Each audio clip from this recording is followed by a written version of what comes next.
Alors, on va revenir sur les 5 erreurs. L'erreur numéro 1 que je vois, et c'est la plus courante, c'est essayer de recréer le modèle corporate dans l'entrepreneuriat. Alors, vous avez été de très hauts dirigeants. Vous avez occupé des postes importants, j'allais dire, dans les entreprises internationales, dans les grandes organisations, n'est-ce pas? La tentation est de vouloir passer dans le monde de l'entrepreneuriat et recréer ce que nous avions autour de nous. Alors, de manière claire, qu'est-ce qu'on va voir?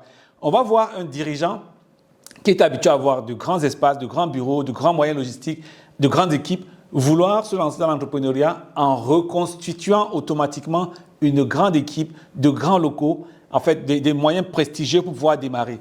Qu'est-ce que cela crée, n'est-ce pas? Parce qu'on a ce souci de garder l'image, le prestige de ce qu'on avait quand on était dans le monde de l'emploi, dans le monde de l'entreprise.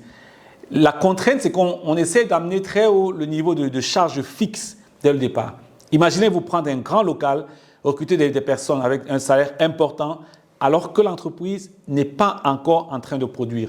Donc, ce niveau de charge fixe élevé va entraîner un stress financier important et la liberté que vous êtes venu chercher dans l'entrepreneuriat, n'est-ce pas? Vous n'allez pas l'avoir du tout. Et le paradoxe est souvent celui-ci. On travaille 50-60 heures en entreprise. À un moment donné, on est fatigué, on souhaite se lancer.